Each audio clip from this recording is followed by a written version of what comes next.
Покајте се, зашто се приближи Царството Небесно.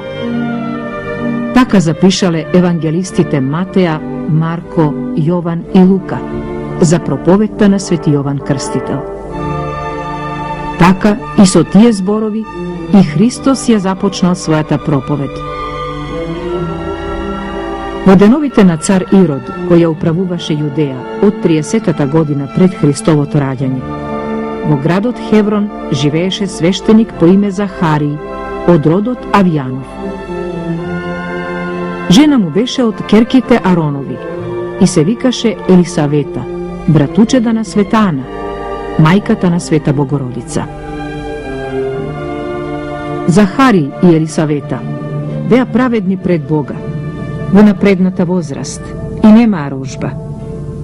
Еден ден, кога служеше Захарий во Ерусалимскиот храм, му се јавил ангел од Господов и му рече: Не плаши се, Захарий, твојата молитва е чуена. Жена ти Елисавета ќе ти роди син и ќе го наречеш со името Јован. Ќе имаш радост и веселие и сите ќе се радуваат, затоа што тој ќе биде голем пред Господ, ќе биде голем светец и претеча. Захарий возбуден праша: Пошто ќе разберам кога јас сум веќе стар, а жената ми е неплодна?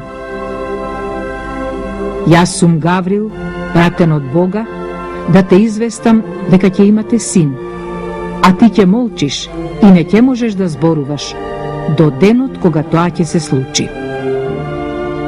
А кога ангелот, архистратигот Гаврил, бил испратен од Бога во галилејскиот град Назарет, да и соопшти на света Дева Марија дека ќе биде мајка на Спасителот, Господ Исус Христос. Таа стана во тие дни и отиде набргу во ридскиот крај на градот Јудин, па влезе во домот на Захарий и ја поздрави Елисавета. Среќавањето на Марија и Елисавета ќе биде насликано на мощно импресивен начин од анонимен средновековен зограф во 1191 година во црквата Свети Ѓорѓи на селото Курбиново.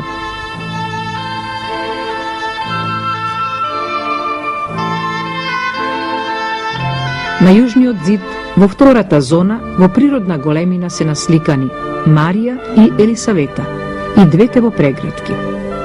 Од левата страна е Богородица, облечена во темноцрвеникав мафорион, со кој е обвиткана и главата. Представена е како млада девојка, со овално лице и со благ поглед кон Елисавета. Марија со двете раце ја прегрнува Елисавета околу половината, а истото го чини и Елисавета, која е представена од десната страна на композицијата. За разлика од Марија, Елисавета е насликана од зографот како во изминати години, со испиено старечко лице и со набрчкано чело.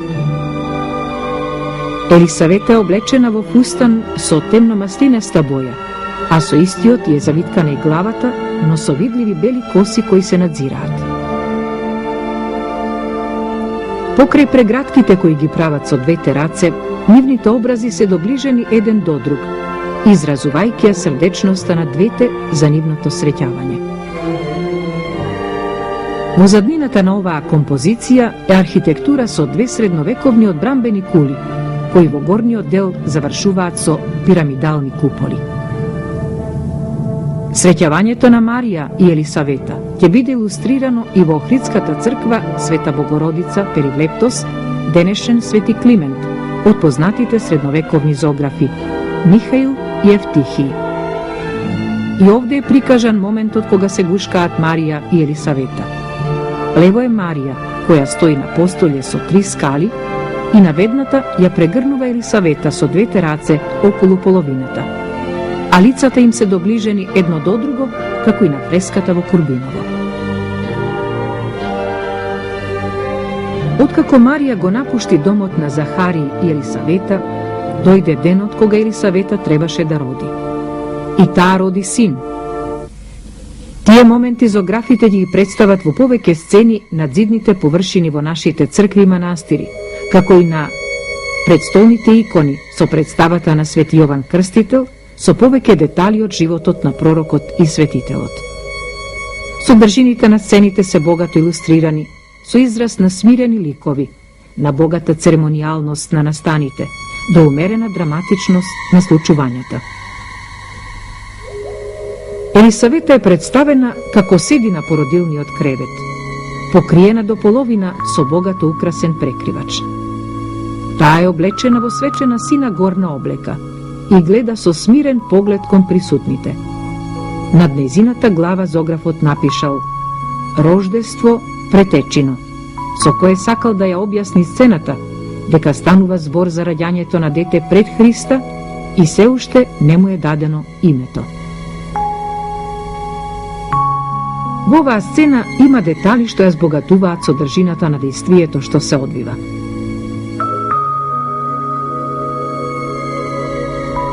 Имено до самиот кревет на кој седи Елисавета се наоѓа млада девојка, облечена во црвена горна облека, а кафените косии се преврзани со тантела украсена со бисери.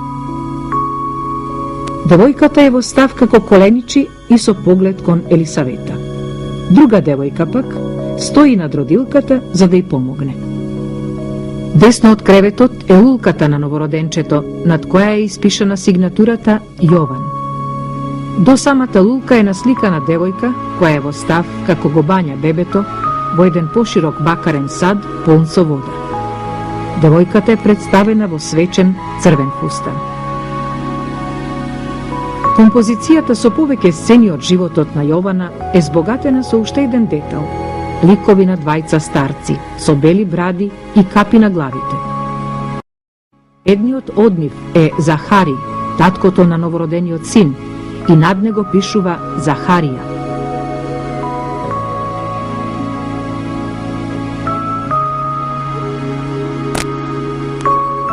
На десната страна од композицијата е грациозна девојка, која е со деколтирана сина свечена облека, со бели обетки и бисери во косите. Во рацете држи послужавник, тепсија, а во него 3 чинии полни со јадење, овошје, билушки и нож, и принесува на Елисавета.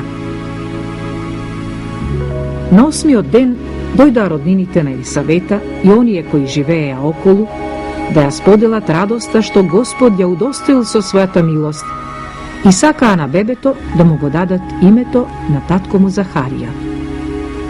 Мајка му, Елисавета, одговори и рече: не, туку да се нарече Јован. Тогаш присутните и рекоа: нема никој во твојот род кој го има тоа име. И го прашаа таткото со знаци, како би сакал да го наречат, зашто Захарија беше онемен, откако дознал за тоа дека ќе имаат син.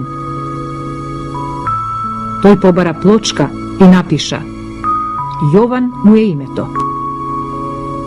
Овој момент зографите го представуваат Захари на фреските како седи и во десна рака држи орлово перце и на плочката веќе напишал: Иоан будет имја его. Јован ќе биде неговото име.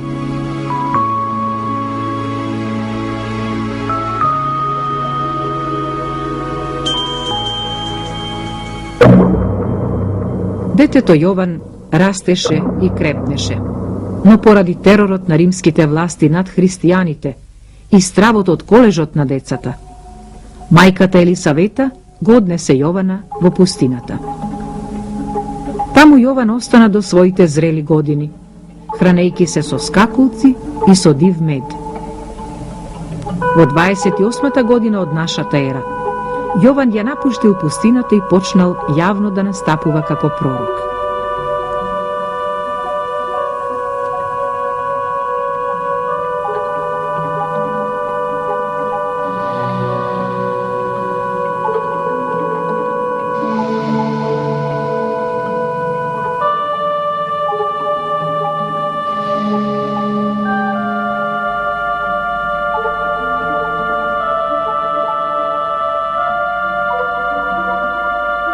Тој бил облечен во груба ткаенина направена од камилско влакно, препашан со ремен од кожа. Проповедал со силен глас и преполн занес за скорешното доаѓање на Царството Божјо и го повикал народот на покора.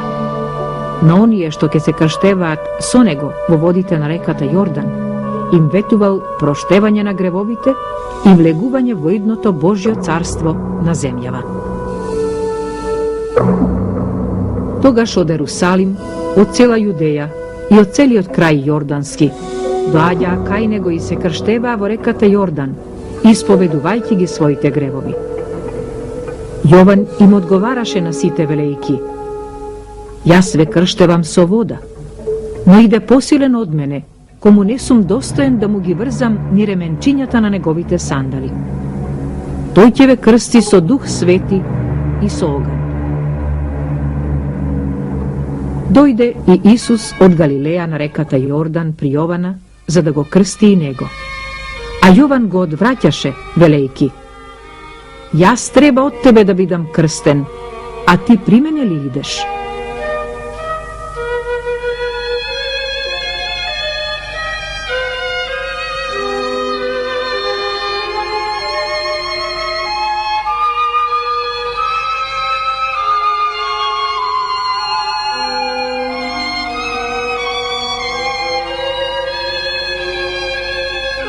Во Курбиновската црква Свети Ѓорѓе од 12 век насликана е композицијата Крштевање на Исус Христос на реката Јордан. Лево од Христа, на самиот брег од реката Јордан, е Свети Јован Крстител, наведнат кон Исус Христос го крштева. Јован е облечен во камилини кожи, со кратки ракави. На спротивната страна од реката, на брегот, се два ангела, поднаведнати со подадени раце и со поглед се кон Христа. Долу во реката, под нозете Христови, е младо момче со овално лице и кратки кафени коси, свртен со глава и поглед кон Исуса Христа.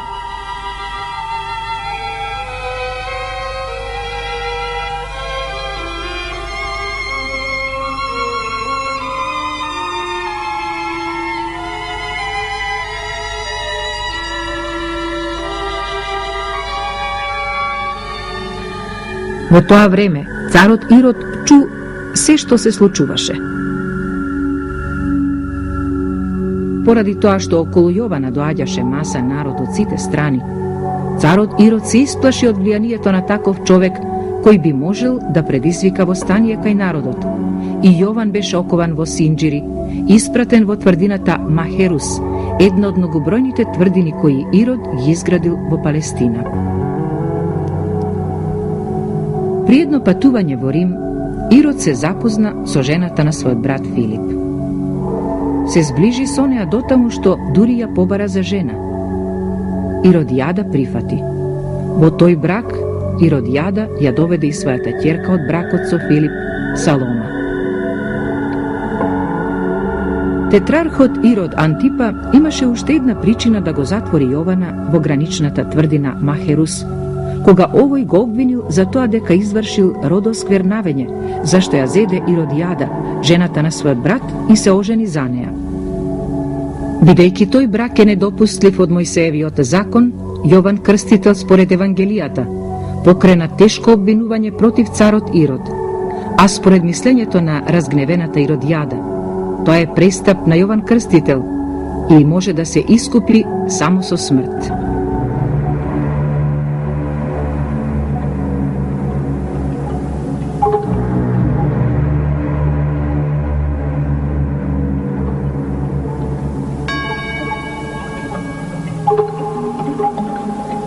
Во тврдината Махерус се одигра мрачната, но некако чудна, фасцинантна драма, повеќе пати уметнички користена во музиката, сликарството и литературата. Гозбата на Ирод и танцот на Салома со одмаздата на Иродијада, одсечената глава на Јована донесена на чинија во гозбената сала. Овде мора да додадеме дека ќерката на Иродијада, која што со својот танц толку го одушеви Ирод, во Евангелијата нема име. Вон евангелиските извори не информираат дека името ѝ било Салома.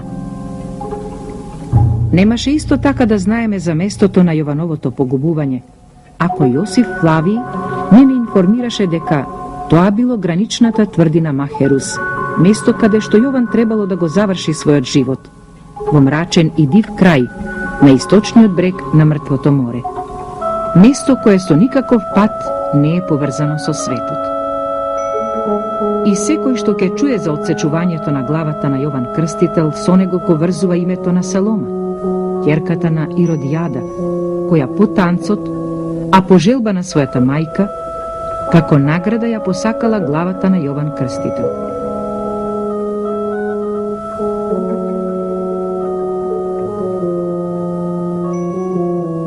Кога разбраа Јовановите ученици, дојдоа и го зедоа неговото тело, го ставија во гробница, а потоа отидоа и му соопштија на Исуса.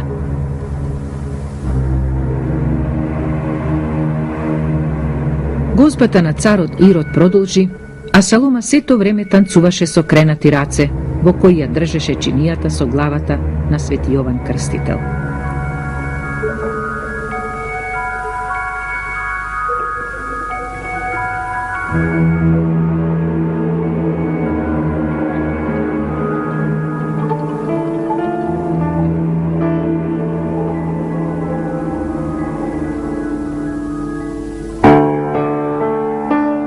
Кај нас во Македонија многу цркви и манастири се посветени на свети Јован Крстител, а меѓу нив е и манастирот Свети Јован Вигорски. Во овој манастир зографите, иконописците и копаничарите со длабоко религиозни чувства кон светителот биле инспирирани да создадат врвни уметнички дела во кои се илустрирани животот и делото на свети Јован Крстител. Во почетокот на 19. век, мијачките копаничари, начело со Петре Гарката од село Гари во мала река Дебарско, на мощно импресивен начин и драматично во повеќе сцени ќе го раскажат животот на свети Јован Крстител на иконостасите во нашите цркви и манастири. Во 1811-1814 година ќе биде изрезбан иконостасот во манастирот Свети Гаврило Лесновски од раката на Петре Гарката и неговата резбарска тајфа.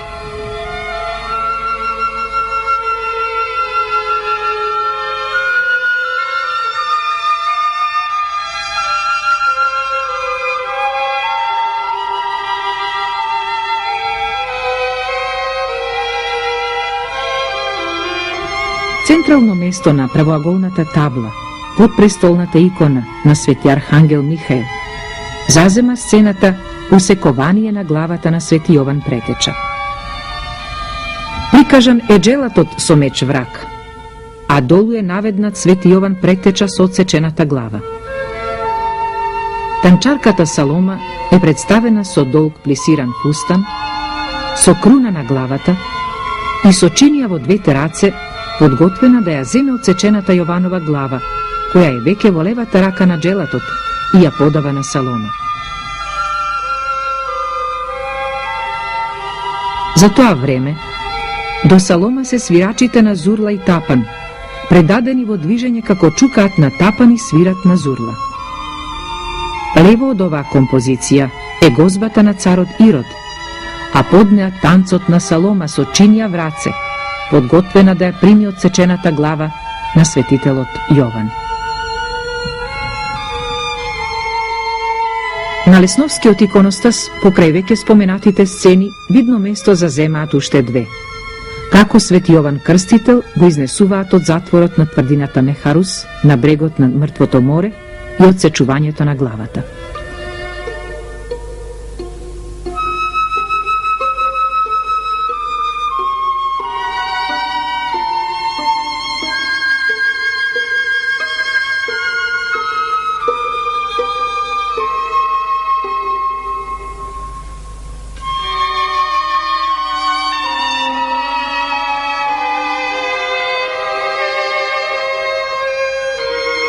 Во 1824 година во Скопската црква Свети Спас бил завршен иконостасот во резба од мијачките копаничари Петре Филиповиќ, брат му Марко од Гари и Макарije Фрчковски од Галичник. Тие на една профилирана лента од ореово дрво, која е составен дел на таблата каде што се изрезбани фигурите на авторите на иконостасот, запишале: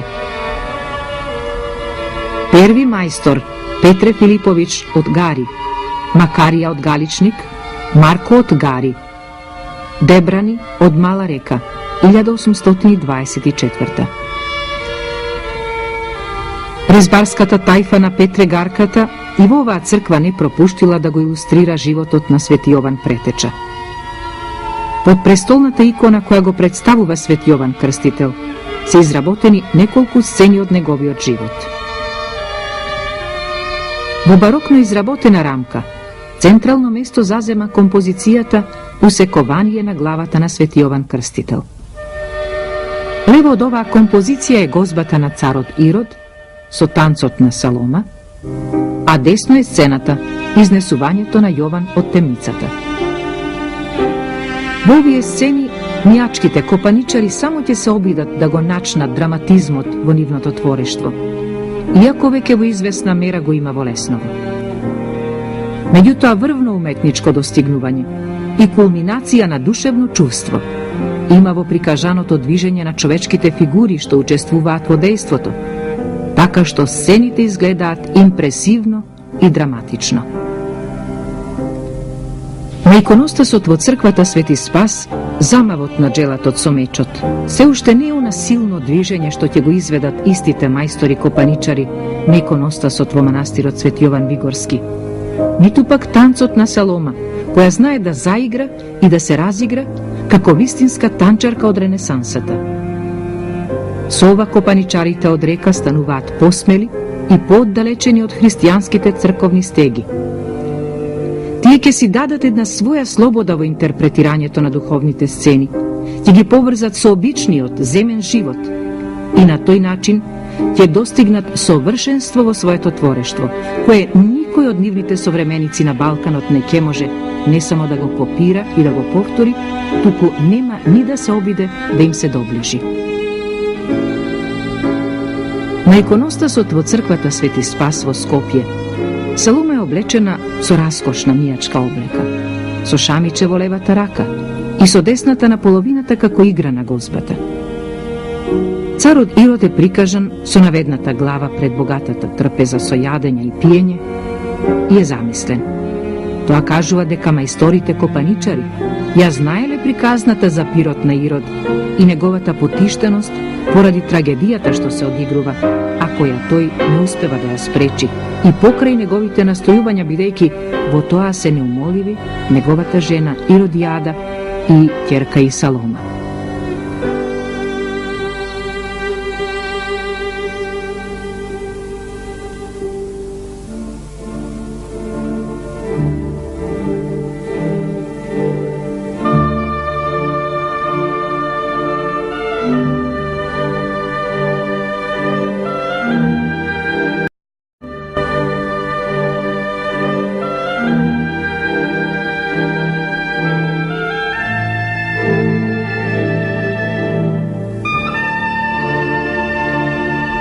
Едно од првите резбарски дела во манастирот Бигорски е балдахинот, кој се наоѓа над чесната трпеза во олтарниот простор.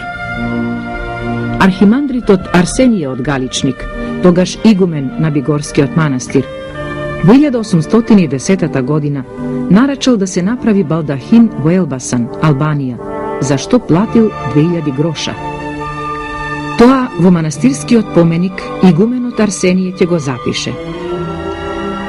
За кувуклијата, балдахинот над сјатеја трпеза, што е со прекрасна копаница, 2000. Балдахинот е дело на мијачки копаничари од родот Филиповци од село Осој, кои во тоа време работеле и имале своја резбарска работилница. На северната страна на балдахинот, во горниот дел, е прикажано усекованието на главата на Свети Јован Претеча. Джелатот е во поза откако ја одсекол главата на светецот пророк Јован. Во десната рака го држи мечот, а во левата одсечената глава на Јована. Предаден е со засукани ракави, со капа на главата и со кусав устанела. Пред него е Салома со чинијата враце. Над оваа сцена е изрезбан крст, лево и десно цветови од питоми ружи, нарциси, гранки и лисје, а меѓу нив и птици.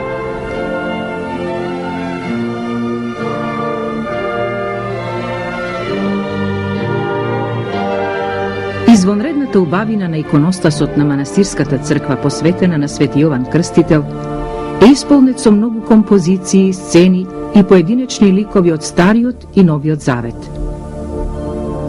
Централно место меѓу другите сцени има отсекувањето на главата на Свети Јован Претеча, една од најдраматичните сцени илустрирани на иконостасот во Бигорскиот манастир.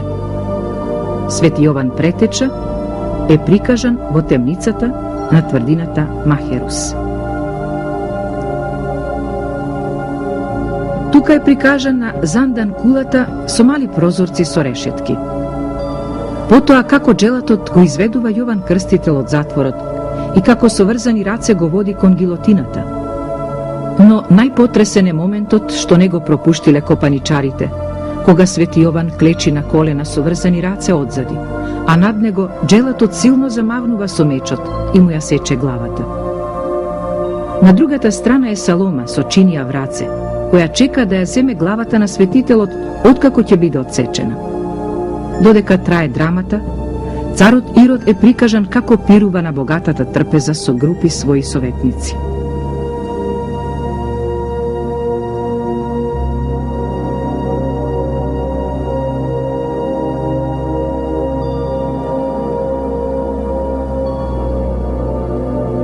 Копаничарите не пропуштиле во овој циклус сцени да го прикажат танцот на Салома. Под ударите на тапанот и звуците на зурлите, ритмично ке заигра Салома, носејќи ја во чинија отсечената глава на светецот и пророк Јован Крстител. Копаничарите мијаци од река, кога ги разбареле свирачите на зурлите и тапанот, пред себе ги гледале луѓето од својот крај, од своите села, затоа што зурлата и тапанот и до ден денес се омилени народни инструменти во реканскиот крај. Свирачите се представени како вистински мијаци. Тапанџијата со природно движење замавнува за да удри, при што се чувствува и ритам, а свирачите на зурла се со напрегнати лица и со уста полна со воздух.